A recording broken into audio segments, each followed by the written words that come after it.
This is Sakina आली और कैसे बच्चा पार्टी आप सभी लोग। तो आज की इस वीडियो में हम लोग डिस्कस करने वाले हैं फिजिक्स का चैप्टर नंबर 1 जो कि रहने वाला है आप लोग के लिए लाइट। तो लाइट काफी ज्यादा इंटायर बड़ा चैप्टर है, काफी चीजें नहीं समझ में आती, तो आज पूरे हम लोग अंडर 30 मिनट की सीरीज में इसको कंप्लीट करने वाले। तो चलिए विदाउट वेस्टिंग आवर टाइम हम लोग स्टार्ट करते हैं। हम लोग बात करने वाले चैप्टर नंबर फर्स्ट फिजिक्स का जो कि रिफ्लेक्शन एंड रिफ्रैक्शन। अच्छा पार्टी, अगर आप लोग को इसके मोस्ट इंपोर्टेंट क्वेश्चंस चाहिए हो तो मैंने ऑलरेडी अपलोड कर रखी है on my YouTube channel dreams learning. इसकी मैं प्लेलिस्ट की लिंक आप लोगों को कमेंट बॉक्स में पिन कर दूंगी और डिस्क्रिप्शन में डाल दूंगी। चलिए सबसे पहले बात करते हैं कि लाइट होता क्या है। हाँ, ये वही लाइट है जिसके थ्रू आप मुझे देख पा रहे हैं, मैं आप लोग को देख पा रही हूँ और मैं इस पूरे से ब्यूटीफुल से वर्ल्ड को देख पा रही हूँ। विदाउट लाइट तुम मुझे नहीं देख सकते। अगर तुम्हारे फोन का डिस्प्ले उड़ जाता तो तुम मुझे देख पाते? बिल्कुल भी नहीं। अब इस लाइट पे हम लोग को दो टाइप के फिनोमेना यहाँ पर पढ़ने होते हैं। पहला होता है मेरे पास रिफ्लेक्शन क्या होता है और दूसरा होता है रिफ्रैक्शन। तो चलिए सबसे पहले देखते हैं कि व्हाट इज रिफ्लेक्शन। रिफ्लेक्शन क्या होता है? Bouncing back of a light is called reflection. एक रे मेरे वॉल पर गई, ठीक है, इस तरीके से कोई भी वॉल पर मेरी एक रे गई, ठीक है, वहां से बाउंस बैक होकर आ गई। इसका सबसे अच्छा एग्जांपल मुझे ये लगता है कि मैंने किसी बॉल को वॉल पर मारा, ठीक है, और वो कैसे होती है? बाउंस बैक करके बॉल वापस आ जाती है। उसी तरीके से सेम चीजें होती है हमारी लाइट के केस में। जब हमारे पास पर्टिकुलर ये मान लेते हैं हमारे पास एक वॉल है, एक लाइट को वॉल पर डाला तो वो क्या करती है? उसी तरीके से सेम मेरे मीडियम में बाउंस बैक हो जाती। सेम मीडियम से मतलब है अगर ये मीडियम मेरा एयर होगा तो सेम एयर वाले मीडियम में बाउंस बैक हो जाएगी। अगर मेरा ये मीडियम वाटर है तो वो सेम वाटर वाले मीडियम में बाउंस बैक हो जाएगी। मैंने क्या बोला? मैंने एक लाइट को यहाँ पर वॉल पर डाला था, ठीक है, तो जिस लाइट को हम वॉल पर डाल रहे हैं उसको हम लोग फिजिक्स की भाषा में बोलते हैं इंसिडेंट रे, ठीक है, और जो लाइट हमें बाउंस बैक होकर मिल रही है उसको हम बोलते हैं यहाँ पर रिफ्लेक्टेड रे। इसके बीच में हम लोग को एक चीज, एक लाइन ड्रॉ करनी पड़ती है इस तरीके से, जिसको हम बोलते हैं normal.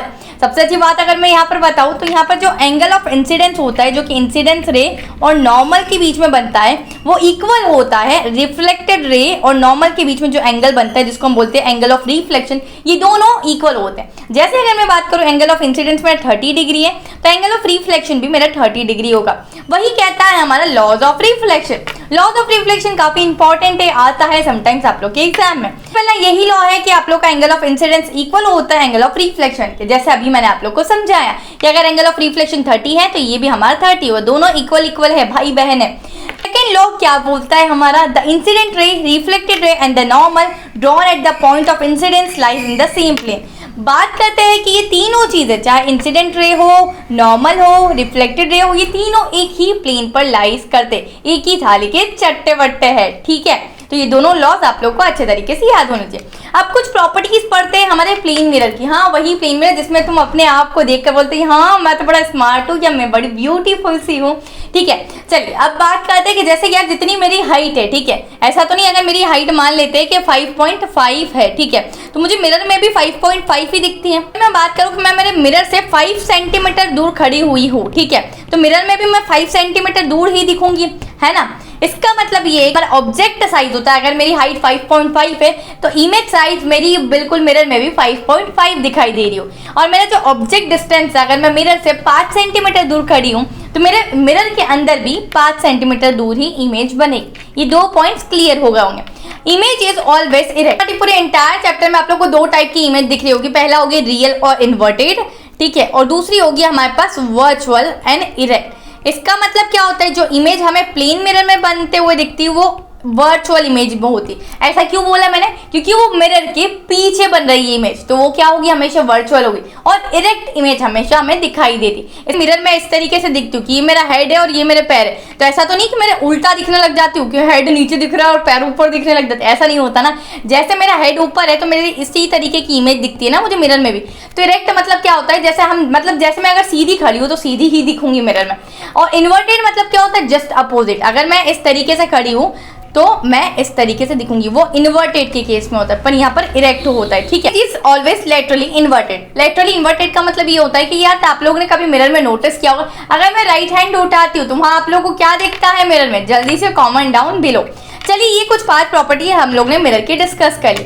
Reflection by spherical mirrors. तो स्फेरिकल मिरर्स के थ्रू किस तरीके से रिफ्लेक्शन होता है ये हम लोग एंटायर वीडियो में पढ़ने वाले। अब बच्चा पार्टी मेरे पास यहाँ पर दो टाइप के मिरर होते हैं, एक कॉनकेव मिरर होता है और एक कॉन्वेक्स मिरर होता है। पार्टी मैं बात करूँ यहाँ पर कॉनकेव मिरर की तो आप लोगों का कॉनकेव मिरर कुछ इस तरीके से होता है, ठीक है, और कॉन्वेक्स मिरर की बात करूँ तो मैं इस तरीके से आप लोग का सी दिखता है। कॉनकेव मिरर की बात करें तो यहाँ पर आप लोग का कौन सा रिफ्लेक्टिंग सरफेस होता है और कौन सा पॉलिश। तो ये जो मैं आप लोग को सरफेस को इस तरीके से छोटी छोटी छोटी लाइंस लगा रही हूँ, ये मेरे पॉलिश्ड सरफेस है और ये मेरा ऑन द अदर हैंड ये मेरा रिफ्लेक्टिंग सरफेस यहाँ पर होता है। उसी तरीके से अगर मैं बात करूँ सी मतलब कॉन्वेक्स मिरर है, ठीक है। तो यहाँ पर इसकी पॉलिश सरफेस ये वाली होती है और पीछे वाली इसकी रिफ्लेक्टिंग सरफेस यहाँ पर ये पानी जाती है, ठीक है। आप लोग को समझ में आ गया होगा, दिस वन इज कॉनकेव, ठीक है। याद रख लेना जो सी होता है वो कॉन्वेक्स होता है और उसके अपोजिट जो आप बनाओगे वो कॉनकेव आप लोग का हो जाएगा, ठीक है बच्चा पार्टी। यार बच्चा पार्टी इनका नाम होता है स्फेरिकल मिरर्स, मतलब ये स्फेयर से मिलकर बने हुए होते हैं। हमने बोला ना ये इतना सा हमारा कॉनकेव मिरर होता है। अगर मैं इस तरीके से इसको dot dot dot dot dot dot dot dot करके पूरा ड्रॉ कर दूं, ठीक है, तो ये क्या हो जाएगा, ये एक स्फेयर बन गया। अगर उसी तरीके से बात करें हम लोग, ये होता है मेरे पास कॉन्वेक्स मिरर, इसको भी इस तरीके से हम लोगों ने पूरा स्फेयर बनाया तो कंप्लीटली स्फेयर के फॉर्म में हो गया, दैट्स व्हाई हम लोग इसको स्फेरिकल मिरर बोलते हैं। अब यार इसके कुछ कंपोनेंट्स हम लोग को अच्छे तरीके से पढ़ने होते हैं। जैसे अगर मैं फोन की बात करता हूँ, हमारे फोन के कुछ डिफरेंट कंपोनेंट्स होते हैं ना, उसमें बैटरी होती है, सिक्योरिटी होती है, सिक्योरिटी किस लिए होती है, ठीक है। बात करते हैं उसमें रैम होती है, सारी चीज उसके अलग अलग कंपोनेंट्स यहाँ पर होते हैं। इसके कंपोनेंट्स की बात करूँ अगर मैं स्फेरिकल मिरर की, तो आप लोग को क्या करना है, देखो एक जो कंप्लीटली हमारा पूरा स्फीयर होता है, पूरे स्फीयर को सेंटर को हम लोग बोलते हैं सेंटर ऑफ कर्वेचर। सिर्फ सेंटर नहीं बोलते, सेंटर ऑफ कर्वेचर बोलते हैं। इसमें भी वही है, कॉन्वेक्स में भी इस पूरे स्फीयर के सेंटर को बोलते हैं सेंटर ऑफ कर्वेचर। बात करो अगर मैं कॉनकेव मिरर की, तो ये कॉनकेव मिरर है।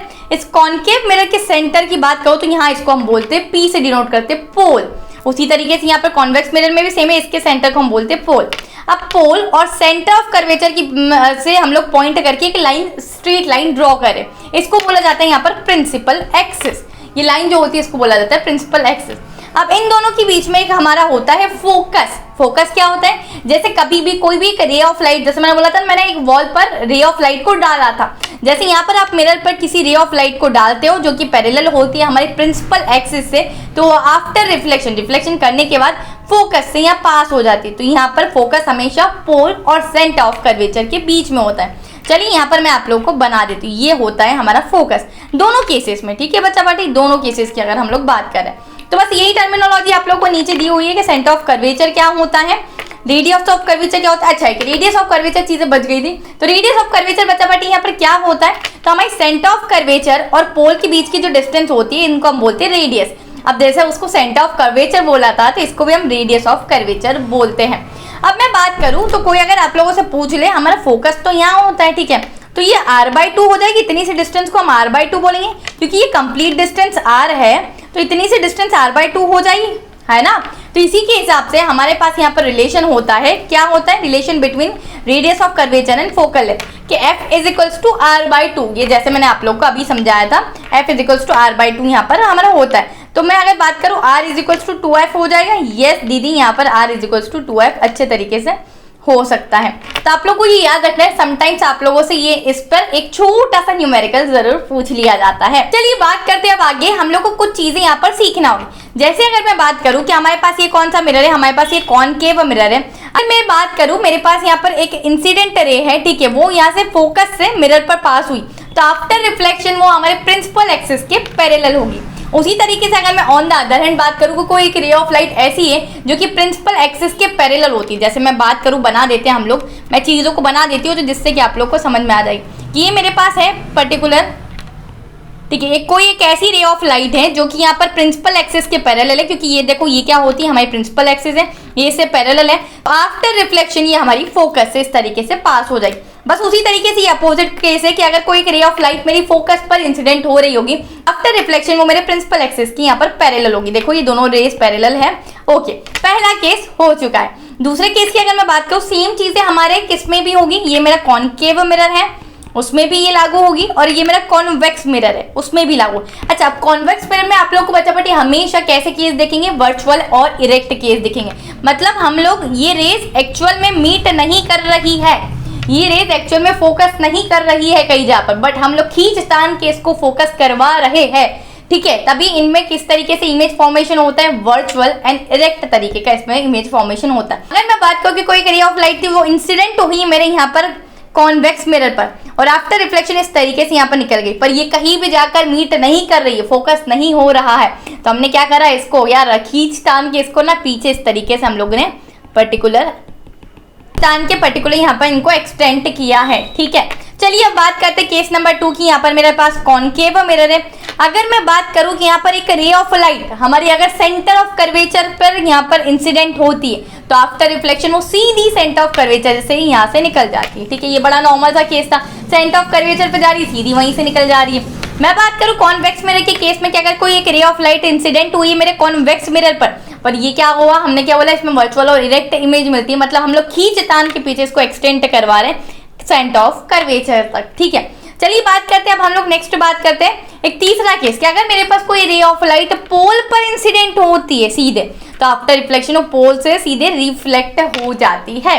अगर बात करें ये कॉन्वेक्स मिरर के केस में, अगर बात करते हैं कि कोई रे ऑफ लाइट मेरे पास यहाँ पोल पे इंसिडेंट हुई तो यहाँ आफ्टर रिफ्लेक्शन वो पोल से इस तरीके से पास हो जाए, इस पे हमने उसको एक्सटेंड नहीं करवाया है। ठीक है, चलिए बात करते हैं image formation by concave mirror. तो इसके काफी ज्यादा केसेस है। ठीक है, इसके कुछ 6 केसेस हम लोग को टोटल पढ़ना होते हैं। ध्यान से ये चीजें सुनना यार, तो बहुत जल्दी याद हो जाएगी। मेरी जान इतनी गारंटी में देती हूँ, तुम एक बार कॉपी में बना के देखो ना, ये सारी चीजें तुम लोग को अच्छे से लर्न हो जाएगी। चलिए बच्चा पार्टी, यहाँ पर मैं बात करती हूँ मेरे पास कॉनकेव मिरर है। मैंने आप लोग को बोला था कॉनकेव मिरर कैसे बनाते हैं, सी का जस्ट उल्टा बना देना है आप लोग। कॉनकेव मिरर ड्रॉ करने के बाद मैंने एक लाइन ड्रॉ कर ली जिसको बोलते हैं प्रिंसिपल एक्सिस।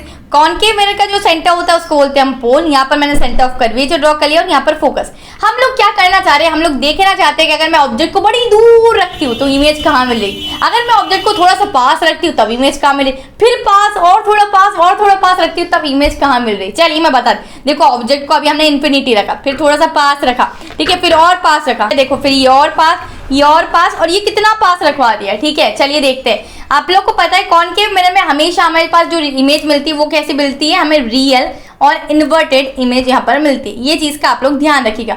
मतलब हमारे पास जो लेफ्ट हैंड साइड इमेज मिलेगी कॉनकेव मिरर में वो हमेशा रियल और इन्वर्टेड होगी, लेफ्ट हैंड साइड बोला। और अगर इमेज मेरे पास राइट हैंड साइड मिल जाएगी तो वो कैसी होगी, वर्चुअल और सो वो कैसी होगी, वर्चुअल और इरेक्ट इमेज हमेशा यहाँ पर होगी। बच्चा पार्टी, यहाँ पर कॉनकेव मिरर के केस में सिर्फ एक ऐसा केस होता है जिसमें हमें राइट हैंड साइड इमेज मिलती है जो कि होती है हमारे पास वर्चुअल और इरेक्ट। बाकी रेस्ट ऑफ द जितने भी 5 केसेस हैं उसमें हमें रियल और इन्वर्टेड इमेज यहाँ पर दिखाई देती। चलिए केस नंबर 1 की बात करते हैं। यहाँ पर मैंने क्या ड्रॉ कर लिया है, कॉनकेव मिरर ड्रॉ कर लिया है, उसके सेंटर मतलब पोल, यहाँ से एक लाइन ड्रॉ कर ली है। ठीक है, जो कि होती है हमारे पास क्या होती है, प्रिंसिपल एक्सिस, उसका सेंटर मतलब देन मैंने सेंटर ऑफ कर्वेचर ड्रॉ कर लिया, फोकस ड्रॉ कर लिया। मैंने माना कि मैंने जब ऑब्जेक्ट को इन्फिनिटी पर रखा है, बड़ी दूर से आए हैं, तब मेरे पास इमेज कहाँ मिल रही होगी। देखो बच्चा पार्टी, अब जितने भी हम लोग रिफ्लेक्शन के केसेस देखेंगे उसमें हमारे पास 2 रेज होगी। अब वो जहां पर मीट करेगी वहां पर हमारी इमेज बन जाएगी। ठीक है, यहाँ पर जो मेरी पहली रे थी वो इस तरीके से मिरर पर गिरी, तो वो कहां से पास हो गई, आफ्टर रिफ्लेक्शन वो फोकस से पास हो गई, क्योंकि वो प्रिंसिपल एक्सिस से पैरेलल थी। जो भी रे प्रिंसिपल एक्सिस से पैरेलल होती है आफ्टर रिफ्लेक्शन वो फोकस से पास हो जाती है। दूसरी रे की बात करते तो उसने भी क्या करा, दूसरी रे हमारी मिरर पर गिरी और आफ्टर रिफ्लेक्शन वो हमारे फोकस से पास हो गए, क्योंकि वो भी प्रिंसिपल एक्सिस के पैरेलल थी। ये दूसरी रे भी प्रिंसिपल एक्सिस के पैरेलल थी, आफ्टर रिफ्लेक्शन ये फोकस से पास हो गए। अब दोनों फोकस से पास हुई थी तो दोनों का हम लोग ने मीटिंग पॉइंट देखा और मीटिंग पॉइंट ये था, तो हम लोग ने माना कि हमारी जब इमेज कहाँ मिल रही होगी, एट फोकस पर हमें अपनी इमेज यहाँ पर दिखाई दे रही। देखो अब ये ऑब्जेक्ट हमारा सीधा था तो इमेज हमेशा हमें कैसी मिलेगी, यहाँ पर उल्टी इमेज हमें यहाँ दिखाई देती है। आई होप ये चीजें समझ में आ गई। चलिए केस नंबर 2 की अगर मैं बात करूं तो यार मैंने ऑब्जेक्ट को पहले बहुत दूर रखा था इन्फिनिटी पे। अब सेकंड केस में क्या करूंगी, मैं उसको थोड़ा सा पास रखूंगी। मैंने कहा रखा, अब ऑब्जेक्ट को सेंटर ऑफ कर्वेचर से पीछे रखा है। जब सेंटर ऑफ कर्वेचर से पीछे रखा तब मेरी एक पर्टिकुलर एक रे ऑफ लाइट आई, पहली रे ऑफ लाइट जो कि प्रिंसिपल एक्सिस के पैरेलल थी, तो वो आफ्टर रिफ्लेक्शन फोकस से यहाँ पर पास हो गई। Very good. दूसरा केस, जब मेरे पास एक रे ऑफ लाइट थी वो सेंटर ऑफ कर्वेचर से जा रही, तो अभी मैंने सिखाया था जो रे of light centre of curvature से जाएगी वो आफ्टर रिफ्लेक्शन भी सेंटर ऑफ कर्वेचर से यहाँ इस तरीके से पास हो जाएगी। ठीक है, समझ में आया बच्चा? बट तो ये दोनों कहाँ मीट करी, तो देखो पहली रे ऑफ लाइट और दूसरी रे ऑफ लाइट हमें यहाँ मीट करी, मतलब मुझे समझ में आया कि मेरी जो इमेज होगी वो यहाँ बन रही होगी। ठीक है, अब देखो ये सारी इमेज कैसी है, रियल और इन्वर्टेड मतलब उल्टी। ऑब्जेक्ट मेरा सीधा था ना, देखो इमेज मेरी उल्टी बनी है, रियल है और इन्वर्टेड है, रियल है और इन्वर्टेड है, और साथ ही साथ क्या है, हमारे ऑब्जेक्ट से छोटी इमेज हमें हमेशा यहाँ दिखाई दे रही। थर्ड नंबर के केस पर यहाँ पर बच्चा पार्टी चलते हैं। जब मैंने थोड़ा सा और पास रखने की कोशिश की अब ऑब्जेक्ट को, अब मैंने ऑब्जेक्ट को कहाँ रखा है, ठीक मैंने सेंटर ऑफ कर्वेचर पर यहाँ पर ऑब्जेक्ट को रख दिया। जब मेरी एक पर्टिकुलर रे ऑफ लाइट आई, ठीक है, जो कि प्रिंसिपल एक्सिस से पैरेलल थी, तो अब मुझे बताओ ये कहाँ से पास होगी? यस बच्चा पार्टी, करेक्ट, ये पास होगी हमारी फोकस से। तो यहाँ पर ये फोकस से पास हो चुकी है। अब जो दूसरी रे ऑफ लाइट थी वो मेरी फोकस पर इंसिडेंट हो रही है, तो आफ्टर रिफ्लेक्शन प्रिंसिपल एक्सिस से पैरेलल हो जाएगी, जस्ट अपोजिट। अब ये दोनों कहाँ मीट कर रही है? पहली रे ऑफ लाइट इस तरीके से आ रही है, यहाँ पर मेरे पास पहली रे ऑफ लाइट आ रही है, ठीक है, ये है ये इंसिडेंट। अब दूसरी रे ऑफ लाइट हम लोग पिंक कलर से बना लें, चलो ठीक है दीदी। यहाँ पर इस तरीके से पर्टिकुलर यहाँ पर फोकस से पास हुई, आफ्टर रिफ्लेक्शन प्रिंसिपल एक्सिस से पैरेलल हो गए। तो यही दोनों कहाँ मीटअप करी? इस वाले पॉइंट पे मीटअप करी, तो यहाँ पर हमारी इमेज बन जाए, इस तरीके से मेरी यहाँ पर इमेज बन। अब देखो ये तुम्हारा अनोखा केस था, ऑब्जेक्ट को सेंटर ऑफ कर्वेचर पे रखा, तब मुझे इमेज भी सेम सेंटर ऑफ कर्वेचर पर मिली, और कैसी साइज है? सेम साइज की इमेज मिली। बट अगर मैं पहले और दूसरे केस में दिख रही हूँ तो हमें छोटी इमेज मिली थी, ठीक है, स्मॉलर देन ऑब्जेक्ट मिली थी, बट यहाँ पर सेम साइज की हमें इमेज मिल रही है। अब बच्चा पार्टी फोर्थ केस की अगर मैं बात करती हूँ, तो फोर्थ केस पे अब हम लोग ने थोड़ा सा और आगे रखा ऑब्जेक्ट को। हम ऑब्जेक्ट को अब सेंटर ऑफ कर्वेचर और फोकस के बीच में हम ऑब्जेक्ट को रखेंगे। ये ना मेरा छोटू सा ऑब्जेक्ट, ठीक है। अब पहली रे ऑफ लाइट आई, तो पहली रे ऑफ लाइट को हमने क्या करा? इस तरीके से यहाँ से सेंटर ऑफ कर्वेचर पे पास करवा दिया। तो जो रे सेंटर ऑफ कर्वेचर से पास होती है, आफ्टर रिफ्लेक्शन भी वो सेंटर ऑफ कर्वेचर से पास हो जाती है। प्रिंसिपल एक्सिस से पैरेलल थी, तो आफ्टर रिफ्लेक्शन वो फोकस से पास करी, ये रहा फोकस पास कर दी। अब ये दोनों कहाँ मीटअप कर रही है? ये दोनों मीटअप कर रही है यहाँ पर पॉइंट पर, मेरी इमेज यहाँ पर मुझे मिल जाएगी। तो अब कैसी है? उल्टी इमेज मिल रही है, क्योंकि हमने बोला ना रियल और इन्वर्टेड हमें यहाँ पर इमेज मिलती है। तो यहाँ पर हमें इमेज कहाँ पे मिली, उसकी आप लोग पोजीशन बता सकते हैं? यस, यहाँ पर हमें मिल रही है इमेज बियॉन्ड सी। कहाँ पर? सी के पीछे, मतलब सेंटर ऑफ कर्वेचर के पीछे। देखो ना, ये सेंटर ऑफ कर्वेचर मेरा यहाँ है और इमेज मुझे यहाँ मिल रही, तो सी के काफी पीछे हमें यहाँ पर इमेज मिल रही। चलिए अब मैं बात करती हूँ फिफ्थ नंबर की केस की। तो अभी तक हम लोग को सभी में रियल और इन्वर्टेड इमेज मिल रही है, फिफ्थ केस में भी हमें वही मिलेगी। चलो अब बात करते हैं, अभी तक हम लोग ने रखा था सेंटर ऑफ कर्वेचर और फोकस के बीच में हमने ऑब्जेक्ट को रखा था। अब थोड़ा सा और आगे खिसका दूं, तो थोड़ा सा और आगे खिसकाएंगे, तो अब मेरे पास मैंने कहाँ रखा ऑब्जेक्ट को?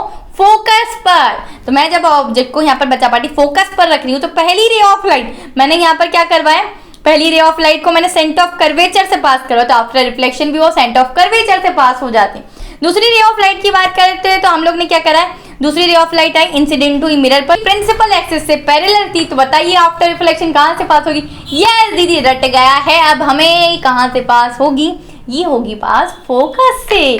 तो यहाँ पर एग्जैक्टली बच्चा पार्टी ये फोकस से पास हुई, बट आप लोग ने क्या देखा? बड़ी दुख की बात है कि ये कहीं आगे मीट नहीं कर पा रही है। तो हमने माना कि ये कहीं आगे इन्फिनिटी पर चल के मीट कर पाएगी, उससे पहले तो ये मीट नहीं कर पा रही है, तो इसने इन्फिनिटी पर वहां पर मीटअप किया है। तो हमने क्या माना कि अब हमारे पास इमेज कहाँ मिलेगी? तो एट इन्फिनिटी हमारे पास यहाँ पर इमेज मिल रही होगी। आप लोग ये केस देख सकते हैं, जब हमने केस नंबर 1 जब हमने ऑब्जेक्ट को इन्फिनिटी पर रखा था, तब मुझे इमेज फोकस पर मिल रही थी, ठीक है। जस्ट अपोजिट, जब मैंने ऑब्जेक्ट को फोकस पे रखा, तब मुझे इमेज एट इन्फिनिटी पर मिल रही है। क्या बात है यार, इस तरीके से सारी चीजें थोड़ी सी उल्टी है। जैसे ये फर्स्ट केस और फिफ्थ केस, ये वाला थर्ड वाले केस की बात करो तो ऑब्जेक्ट भी सेंटर ऑफ कर्वेचर पर था, इमेज भी सेंटर ऑफ कर्वेचर पे मिली। देन ये दोनों केस भी हमारे साथ अपोजिट है। कैसे अपोजिट है? देखो यहाँ पर मेरे पास ऑब्जेक्ट रखा था मैंने बियॉन्ड सी, सी के पीछे रखा था, इमेज कहाँ मिली? सी और एफ के बीच में मिली, मतलब सेंटर ऑफ कर्वेचर और फोकस के बीच में मिली। बात करती हूँ मैं कि जब मैंने ऑब्जेक्ट को सेंटर ऑफ कर्वेचर और फोकस के बीच में रखा, ये रहा, तो इमेज कहाँ मिली? बियॉन्ड सी, मतलब सी के पीछे, सेंटर ऑफ कर्वेचर के पीछे। यहाँ पर मैंने ऑब्जेक्ट रखा था पोल और फोकस के बीच में, ठीक है। अब फोकस से आगे क्या रखेंगे? पोल और फोकस के बीच में ऑब्जेक्ट को रखेंगे, तो हमने यहाँ रखा। पहली रे ऑफ लाइट मेरी आई, तो पहली रे ऑफ लाइट में सेंटर ऑफ कर्वेचर पे जा रही थी, ठीक है। तो सेंटर ऑफ कर्वेचर पे जब जाती है रे ऑफ लाइट, तो आफ्टर रिफ्लेक्शन भी वो सेंटर ऑफ कर्वेचर पर ही होती। अब मैं बात को बचा बाटी, दूसरी रे ऑफ लाइट आई मेरी और कहाँ गई? वो पोल पर गई, तो आफ्टर रिफ्लेक्शन वो सीधे पोल से बिल्कुल हमारे पास यहाँ पर क्या हो जाती है? पास हो जाती है। आफ्टर रिफ्लेक्शन पोल पर इंसिडेंट हुई, ये रहा, पोल पर आफ्टर रिफ्लेक्शन यहीं से ही पास हो जाए। अब बात करें तो ये तो यार कहीं मिलते हुए दिख ही नहीं रही है, इसका तो फिर भी हमारे पास एक ऐसा था कि ये आगे कहीं जगह मिल जाएगी, बट ये तो बिल्कुल दोनों दिशा ही अलग है, कि यहाँ जा रही है और एक नीचे साइड जा रही है, तो ये तो मीटअप ही नहीं करेगी। तो इसको जबरदस्ती हमने मीटअप करवाया है पीछे इस तरीके से एक्सटेंड करवा कर, कि हमने माना कि एक हमारे पास इमेज यहाँ मिल रही होगी। और ये कैसी? जब हमारे पास मिरर के पीछे मतलब राइट हैंड साइड पर इमेज मिलती है, वो इमेज हमेशा वर्चुअल एंड इरेक्ट इमेज यहाँ पर होती है। वर्चुअल और इरेक्ट इमेज हमेशा हमारे पास यहाँ पर होती है, जो कि सिर्फ और सिर्फ एक ही केस होता है, जब हमारे पास ऑब्जेक्ट पोल और फोकस के बीच में होता है। तो ये टेबल आप लोग को अच्छे तरीके से तुम लोग को खुद को बनाना आ जाएगी, याद करने की बिल्कुल जरूरत नहीं है, तुम सकीना दी के स्टूडेंट्स हो, ठीक है। चलिए, पोजीशन ऑफ ऑब्जेक्ट है, इसका मतलब क्या है कि हमने सबसे पहले देखो यहाँ पर मैंने सबसे पहले ऑब्जेक्ट को रखा था एट इन्फिनिटी, तो इन्फिनिटी लिख दिया है। पोजीशन ऑफ इमेज, इमेज कहाँ मिली? फोकस पर। देखो बताती हूँ, ये रहा फोकस पर मिली थी ना, ठीक है। तो position of image at the focus, कैसी साइज थी? जितना बड़ा ऑब्जेक्ट था उससे बड़ी छोटी सी इमेज थी, तो हाईली डिमिनिश्ड थी, मतलब बहुत छोटी थी, और पॉइंट साइज, बहुत छोटी सी इमेज यहाँ पर है। और नेचर कैसा था? रियल और इन्वर्टेड टाइप की यहाँ पर इमेज थी। उसी तरीके से सेकंड केस, जब मैंने क्या कहाँ रखा? ऑब्जेक्ट को बियॉन्ड सी, मतलब सी के सेंटर ऑफ कर्वेचर के पीछे यहाँ पर रखा। तो पोजीशन ऑफ इमेज, इमेज कहाँ मिलेगी मुझे? इमेज मुझे फोकस और सेंटर ऑफ कर्वेचर की यहाँ पर बीच में यहाँ पर मिल रही है। इस तरीके से मैंने पांचों केसेस लिखे हैं, तो आप लोग फटाफट से इससे गो थ्रू हो जाइए। यूजेस ऑफ कॉनकेव मिरर की, तो कॉनकेव मिरर बहुत सारी जगह यूज होता है, जैसे अगर सर्च लाइट में बात करें, टॉर्च में यूज होता है आप लोग का, साथ ही साथ शेविंग मिरर में यूज होता है, क्योंकि यार शेविंग मिरर में हमें चीजें कैसी चाहिए? इन लार्ज चाहिए, ठीक है। अगर डेंटिस्ट की बात करें तो वो लोग टिथ को देखने के लिए क्या करते हैं? हम कॉनकेव मिरर का यहाँ पर यूज करते हैं, मतलब जो भी चीजें इनलार्ज दिखानी हो ना, तब हमारे पास कॉनकेव मिरर का यहाँ पर यूज होता है। साथ ही साथ ये कैसा मिरर होता है? हमारा कन्वर्जिंग मिरर होता है, हमारी सनलाइट की रेस को कन्वर्ज करने के लिए एक पॉइंट पर यहाँ पर कॉनकेव मिरर का बिल्कुल यूज हो रहा होता है। बात करते हैं बच्चा पार्टी की, image formation by convex mirror कैसा होता है? तो यहाँ पर सिर्फ और सिर्फ दो केसेस होते हैं यार। पहला केस होता है कि यहाँ पर जब मैंने ऑब्जेक्ट को इन्फिनिटी पर रख दिया है, तब मेरे पास इमेज कहाँ मिलती है। और दूसरा केस होता है कि जब मैंने ऑब्जेक्ट को इन्फिनिटी और पोल के बीच में रखा है, तब मेरे पास इमेज कहाँ मिलती है। अब आप लोग को वही चंद्रमा बना लेना है, सी बना लेना है, ठीक है। तो ये सी जो होता है वो कॉन्वेक्स मिरर होता है। सबसे पहले कि जब मेरी बिल्कुल एट इन्फिनिटी दूर दराज से रेज ऑफ लाइट आ रही है, बहुत सारी रेज ऑफ लाइट इस तरीके से हमारे पास यहाँ पर आ रही है। देखो चलो मैं बना देती हूँ आप लोग को। एक रे ऑफ लाइट इस तरीके से आई, यहाँ से आई, यहाँ पर चली गई। दूसरी रे ऑफ लाइट मेरे पास यहाँ पर आई इस तरीके से और यहाँ पर चली गई है, ठीक है। अब यार ये आगे कहीं भी जाके मीटअप नहीं कर रही है, तो हमने क्या करा? इनको जबरदस्ती पकड़ के पीछे एक्सटेंड किया, और एक्सटेंड करने पर हमें पता चला कि ये इन्फिनिटी पर जब ऑब्जेक्ट था, इमेज कहाँ? एट फोकस मिल रही होगी।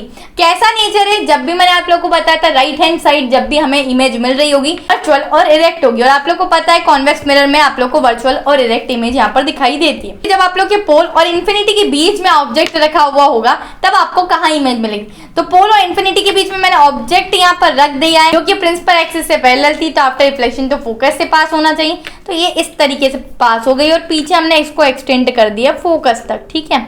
दूसरी रे ऑफ लाइट मेरे पास बच्चा पार्टी यहाँ पर आ जाएगी, जो कि हमारी सेंटर ऑफ कर्वेचर से पास होगी। तो ये इस तरीके से चली गई और पीछे सेंटर ऑफ कर्वेचर पर गई। तो ये जहां पर हमारी मीटअप कर रही होगी वहां पर हमें इमेज मिली। तो पीछे हमने देखा कि कहां पर, जब हमने डॉट डॉट करके ऐसा एक्सटेंड किया है ना, तो ये कहां पर मीटअप हो रही। तो ये मीटअप हो रही यहाँ पर, ठीक है। ये छोटे से रेड कलर से बना देती हूँ जो इमेज है हमारी यहाँ पर, जो कि हमारे पोल और फोकस के बीच में हमें इमेज मिल रही है। तो कहाँ पर मिल रही है? Between pole and focus. कैसा नेचर? एकदम छोटी सी डिमिनिश्ड इमेज आप लोग को मिल रही है।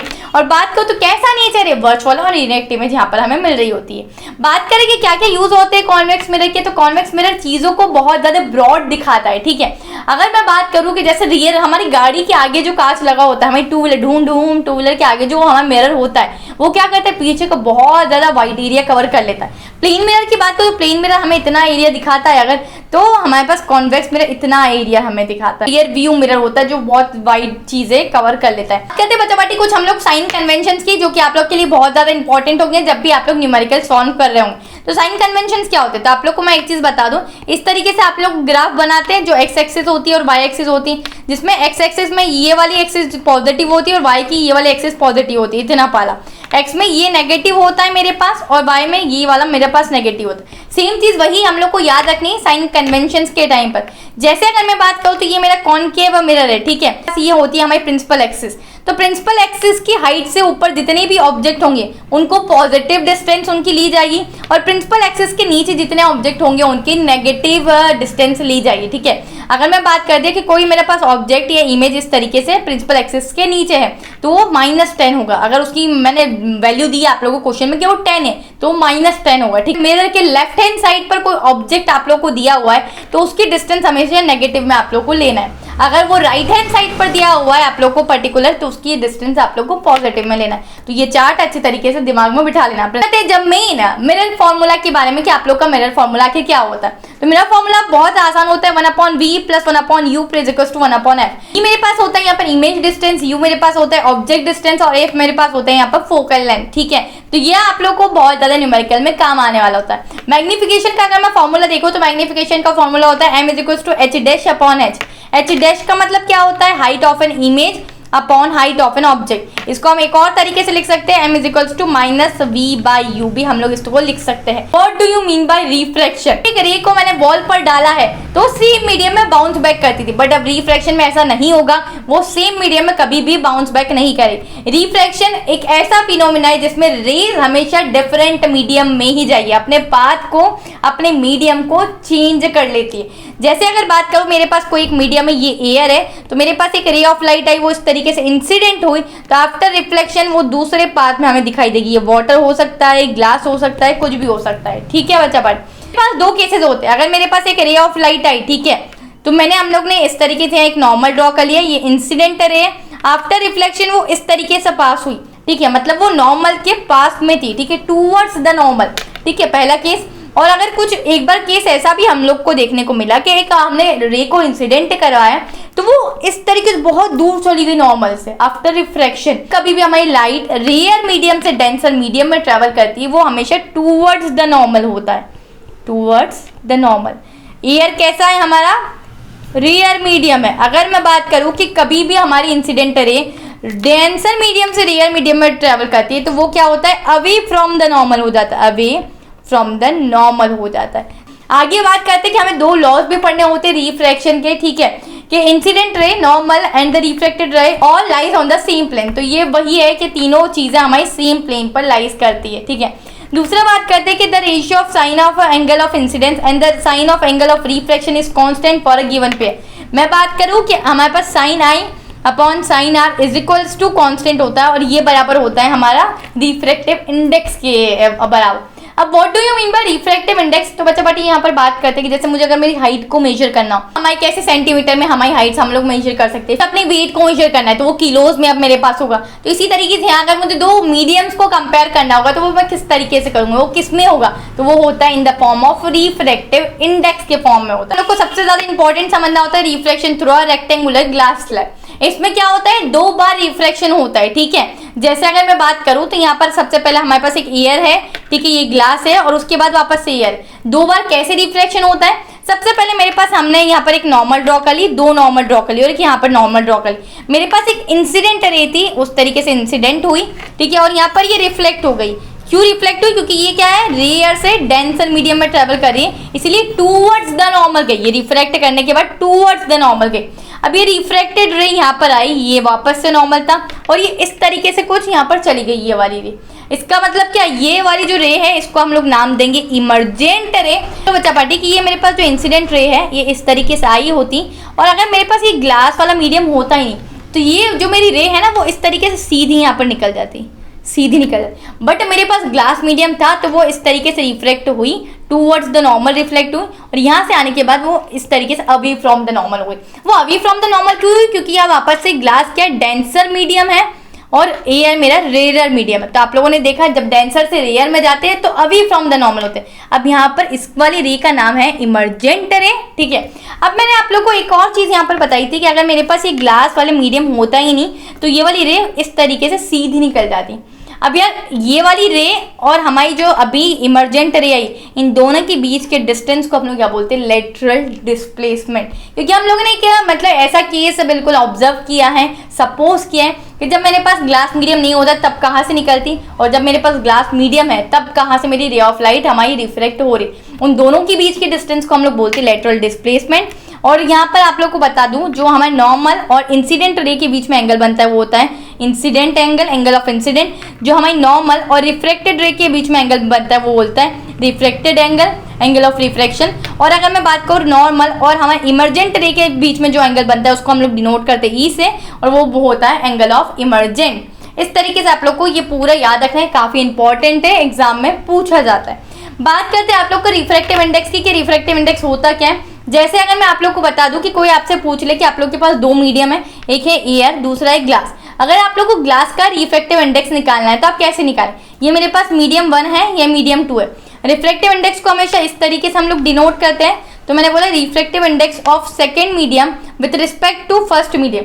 तो उसको कैसे लिखूंगी ma'am? Is equals to speed of light in medium 1 मतलब in air is equals to speed of upon speed of light in medium 2, इसका मतलब है ग्लास। इसको मैं डिनोट करने के लिए मैं इसको डिनोट करती हूँ V1 मतलब मीडियम 1, V2 मतलब मीडियम 2। ठीक है, यहाँ पर हम इस तरीके से को डिनोट कर सकते हैं। Let V1 be the speed of light in medium 1 and V2 be the speed of light in medium 2। तो आप लोग ये पूरा पढ़ सकते हैं, जो मैंने आप लोग को पीछे बताया वही सेम रामायण कथा मैंने यहाँ लिखी हुई। जो पूछा जाता है वो बताती हूँ एग्जाम में कि पूछा आप लोगों से क्या जाता है। आप लोगों से बच्चा पार्टी हमेशा absolute refractive index of a medium पूछा जाता है। आप लोग के पास दो मीडियम है, एक मीडियम 1 है, एक मीडियम 2 है। तो जो सेकंड मीडियम होता है उसको हम बोलते हैं एब्सोल्यूट रिफ्रैक्टिव इंडेक्स, यहाँ पर उसको कहा जाता है। हम लोग डिनोट करते हैं वही हम लोग refractive index of second with respect to 1 is equals to speed of light in air, पहला मीडियम एयर है, speed of light in the medium 2। ठीक है, तो अब वो हमारा एब्सोल्यूट रिफ्रैक्टिव इंडेक्स हम लोग किस तरीके से शो करते हैं वो बताती हूँ। यहाँ पर मैंने उन लोग को लिखा ये V1 होगा, ये V2 होगा। मैं मान लेती हूँ मैंने V1 को रिफ्रैक्टिव इंडेक्स, अब मैं यहाँ पर क्या कर रही हूँ, speed of light in air को V1 ना लिख के C से इसको रिप्लेस कर रही हूँ। क्यों? क्योंकि हमारे speed of light in air उसको हम लोग C से ही लिखते हैं। C इज इक्वल्स टू मतलब एयर में जो स्पीड ऑफ लाइट होती है वो कितना होता है 3 × 10⁸ मीटर पर सेकेंड यहाँ पर होता है। तो मैंने इसको C से रिप्लेस कर दिया। अब ये जो V2 है ना इसको मैंने B से रिप्लेस कर लिया। तो आप लोग के पास जो फॉर्मूला आ जाएगा वो क्या आ जाएगा, N21 is equals to C/V। ये आप लोग के पास रिफ्रैक्टिव इंडेक्स का फॉर्मूला आ जाए। अब बहुत ही बार इस पर न्यूमेरिकल आप लोग का पूछा जाता है बच्चा पार्टी, जिसमें आप लोग को हो सकता है कि आप लोग को स्पीड ऑफ लाइट, ये तो आप लोग को पता है 3 × 10⁸ होता है। Speed of light in medium दिया हुआ हो, ये गिवन हो V आप लोग को, ठीक है, और आप लोग को रिफ्रैक्टिव इंडेक्स निकालना हो। समटाइम्स क्या हो सकता है रिफ्रैक्टिव इंडेक्स गिवन हो और speed of light in particular medium निकालना हो। ठीक है, तो ये आप लोगों से पूछा जा सकता है। नोट डाउन कर लो, अगर रिफ्रैक्टिव इंडेक्स ज्यादा होता है मेरे पास किसी मीडियम का, ठीक है, तो उसकी स्पीड ऑफ लाइट कम होगी। ठीक है, और वो मीडियम कैसा होगा, ऑप्टिकली डेंसर मीडियम यहाँ पर हमारा होगा। चलिए बच्चा पार्टी बात करते हैं रिफ्रैक्शन बाय स्फेरिकल लेंसेज के बारे में। तो यार जो रिफ्रैक्शन और रिफ्लेक्शन है ये मतलब इनकी अगर मैं बात करूं, ठीक है, हमारे जितने केसेस बनते हैं तो ये बहुत ज्यादा सिमिलर है। ठीक है, अगर मैं बात करूं यहाँ पर कि जो हमने कॉनकेव मिरर के केस देखे थे, कॉनकेव मिरर के केस देखे थे, अब आप लोग यहाँ पर क्या करेंगे, वही सेम केसेस देखेंगे कॉन्वेक्स लेंस के लिए, कॉन्वेक्स लेंस के लिए। ठीक है, और वहां पर आप लोगों ने जो केसेस देखे थे कॉन्वेक्स मिरर के लिए, तो यही आप लोग केसेस देखेंगे कॉनकेव लेंस के लिए, बस जस्ट अपोजिट है। तो ये आप लोगों को चीजें मैं बताती हूँ आगे। ये भी हमारे लेंसेज स्फेयर से ही मिलकर बने हुए हैं। देखो अब यहाँ ना दो लेंसेज हमारे, सो यहाँ ना दो स्फेयर से मिलकर ये लेंस को बनाया गया है। देखो यहाँ से अगर मैं कवर करूँ तो ये पहला लेंस है और इस तरीके से ये दूसरा लेंस है, इनका ही पार्ट है ये पर्टिकुलर मेरा लेंस। और इस तरीके से यहाँ पर बात करूँ तो इनका ही पार्ट है मेरा कॉनकेव लेंस भी। कॉन्वेक्स लेंस और कॉनकेव लेंस मेरा दोनों पार्ट किसका है, स्फेयर्स के ही पार्ट है। इसीलिए बच्चा पार्टी अब इनमें क्या चीजें होगी, जैसे वहां पर एक सेंटर ऑफ कर्वेचर था, यहाँ पर दो सेंटर ऑफ कर्वेचर होंगे, ये C1 ये C2 होगा। वहां पर एक फोकस था, यहाँ पर दो फोकस होंगे। ठीक है, इस तरीके से। और वहां पर जो पोल था जिसको हम P बोलते थे, जो सेंटर होता था हमारे पर्टिकुलर कॉनकेव मिरर का, अब मैं बात करूं कॉन्वेक्स लेंस के सेंटर को हम लोग बोल देंगे O, मतलब ऑप्टिकल सेंटर यहाँ पर बोलेंगे। जो पोल था वो यहाँ पर ऑप्टिकल सेंटर है, बाकी सारी चीजें सेम। यहाँ पर भी सेंटर ऑफ कर्वेचर है, यहाँ पर भी फोकस है, और इन दोनों के बीच की डिस्टेंस को हम लोग आज भी यहाँ पर रेडियस ऑफ कर्वेचर यहाँ पर बोलेंगे। ठीक है, सारी चीजें सेम। अब ये वाला जो होता है ये होता है हमारा कॉन्वेक्स लेंस। ठीक है, जो कि बिल्कुल एज इट इज वर्क करेगा कॉनकेव मिरर की तरह। ठीक है, इसके केसेस भी बड़े सेम है। और ये होता है हमारा कॉनकेव लेंस, तो आप लोग को याद रखना है। ठीक है, चलिए 2F लिखा है, इसका मतलब सेंटर ऑफ कर्वेचर ही है। चलिए कुछ कुछ बुक्स में आप लोग को C1 C2 दिया होगा, कुछ में 2F दिया होगा। ठीक है, कंफ्यूज होने की जरूरत नहीं है। अब चलिए बच्चा पार्टी इमेज फॉर्मेशन इन लेंसेज ड्यूरिंग रे डायग्राम, जैसे हम लोग ने वहां समझाया था ना आप लोग को कि जो रे ऑफ लाइट मेरी अगर सेंटर ऑफ कर्वेचर से पास हो रही तो आफ्टर रिफ्लेक्शन भी वो सेंटर ऑफ कर्वेचर से पास होगी। सेम तीनों केसेस आप लोग को इसमें पढ़ना है। चलिए बताती हूँ। मेरे पास सबसे पहला केस है, ठीक है, कि कोई रे ऑफ लाइट है जो प्रिंसिपल एक्सिस से पैरेलल है। ठीक है, आफ्टर रिफ्लेक्शन वो कहाँ से पास हुई, फोकस से पास हुई। तो ये कौन सा था, ये कॉन्वेक्स लेंस का केस था। कॉनकेव लेंस के केस में भी वही। यहाँ पर कॉन्वेक्स लेंस के केस में क्या होगा बच्चा पार्टी, हमेशा इमेज कैसी बनेगी, रियल एंड इन्वर्टेड बनेगी। और इसके 6 केसेस होंगे आप लोग के, ठीक है। हमारे पास कॉनकेव लेंस है, इसमें क्या होगी, हमेशा हमारी इमेजेस वर्चुअल एंड इरेक्ट होगी, क्योंकि मैंने आप लोग को क्या सिखाया था बच्चा पार्टी। अब यहाँ पर ना एक थोड़ा सा ट्विस्ट है, तो हमेशा आप लोग की राइट हैंड साइड ही इमेज बनेगी। कोई इमेज अगर गलती से लेफ्ट हैंड साइड बन गई तो वो उसने पाप कर दिया है, ठीक है। और वो इमेज हमारी कैसी होगी, वर्चुअल और इरेक्ट होगी। बाकी जितनी राइट हैंड साइड इमेज बन रही in the cases of lens, वो सभी हमारी रियल और इन्वर्टेड होगी। कोई लेफ्ट हैंड साइड बन गई, उसने पाप किया, और वो इमेज हमारी कैसी होगी, वर्चुअल और इरेक्ट इमेज हमारी यहाँ होगी। तो वही है यहाँ पर भी केस कि हमारी कोई एक रे ऑफ लाइट थी, प्रिंसिपल एक्सिस से पैरेलल थी, आफ्टर रिफ्लेक्शन फोकस से पास होकर जाएगी। तो इस तरीके से ये तो चली गई है, रिफ्लेक्ट हो गई है। तो इसको क्या करेंगे, हम पीछे एक्सटेंड करवा रहे हैं, क्योंकि भाई साहब ये तो केस हमारा कैसे कॉनकेव लेंस का केस है। इसी तरीके से कोई एक रे ऑफ लाइट थी जो ऑप्टिकल सेंटर से गई थी, तो रिफ्रैक्शन भी वो ऑप्टिकल सेंटर से पास हो जाएगी। ऑफ लाइट है जो फोकस से जा रही, तो आफ्टर रिफ्रैक्शन वो मेरी प्रिंसिपल एक्सिस से पैरेलल हो जाएगी। ये तीनों केसेस याद रखने हैं जो हमने पहले भी डिस्कस किए थे बच्चा। बट ये सेम केसेस वही है, आप लोग को कॉनकेव मिरर में पढ़ाए थे, तो सेम केसेस है। आप लोग को होमवर्क दे रही हूँ, करके देखिएगा बच्चा पार्टी, सारी चीजें आप लोगों से खुद से बनने लग जाएगी, because you are the student of Sakina di. चलिए, इनमें कुछ 6 केसेस होते हैं। देखो सभी केसेस में आप लोग की यहाँ पर राइट हैंड साइड इमेज बन रही होगी।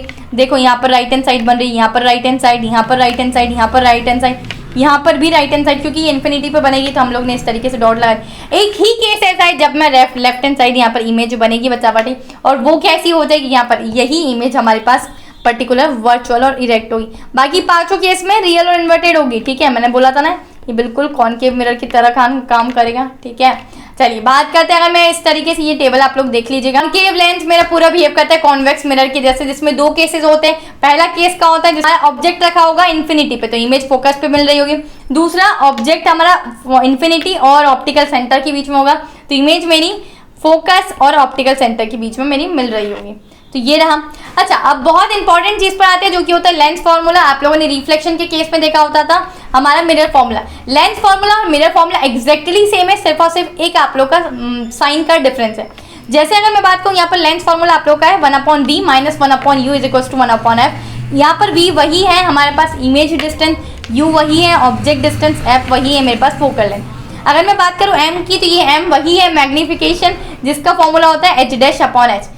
फर्क क्या है मेरे पास, अब मैं आप लोग को लिखने जा रही हूँ। आप लोग के पास जो मिरर फॉर्मूला था, मिरर फॉर्मूला होता है 1/v + 1/u is equal to 1/f, ठीक है। यहाँ पर प्लस होता है और यहाँ पर आप लोग देख सकते हैं, यहाँ पर आप लोग का क्या था, माइनस है, ठीक है। तो इतनी चीजें यहाँ पर देखना। मैग्निफिकेशन की अगर बात करो तो रिफ्लेक्शन में कैसा था, -v/u था, ठीक है। बट अगर मैं इसकी बात करूँ तो यहाँ पर हमारे पास रिफ्लेक्शन में होता है v/u + v/u, ठीक है। तो इतनी चीज याद रखना, सिर्फ और सिर्फ साइन का डिफरेंस है। ये हमारा इसी का है, ठीक है। और ये हमारा कैसा था, ये हमारा रिफ्लेक्शन वाला केस था। आई होप बच्चा पार्टी ये चीजें समझ में आ गई हो। लास्ट हम लोग टॉपिक पर बात करते हैं पावर ऑफ लेंस क्या होता है। तो power of lens is reciprocal of focal length, ठीक है। पावर ऑफ लेंथ क्या होता है, P = 1/f, जिसमें इसकी अगर ऐसा यूनिट की बात करो तो वो होती है डायोप्टर। इसको डिनोट किया जाता है कैपिटल D से। मैं बात करूँ कॉन्वेक्स लेंस के लिए पावर ऑफ लेंस कैसा होता है, तो वो पॉजिटिव होता है, और कॉनकेव लेंस के लिए ये नेगेटिव हमेशा यहाँ पर होता है, क्योंकि यार कॉन्वेक्स लेंस की फोकल लेंथ पॉजिटिव होती है, कॉनकेव लेंथ की इनकी फोकल लेंथ नेगेटिव होती है। तो आई होप बच्चा पार्टी ये पूरा लेक्चर आप लोग को काफी ज्यादा अच्छा लगा होगा। इस लेक्चर में आप लोग के सारे टॉपिक कवर किए और आप लोग बना के चीजों को देखिएगा। एक बार आप लोग खुद से बना के देखेंगे तो आई बेट यू कि चीजें बहुत आसान आप लोग के लिए हो जाएगी। इसके मोस्ट इंपॉर्टेंट क्वेश्चंस मैंने डाल रखे अपने चैनल ड्रीम्स लर्निंग पर, जिसकी कंप्लीट प्लेलिस्ट दे दूंगी आप लोग को मैं डिस्क्रिप्शन में भी, साथ ही साथ कॉमेंट्स में पिन करवा दूँ।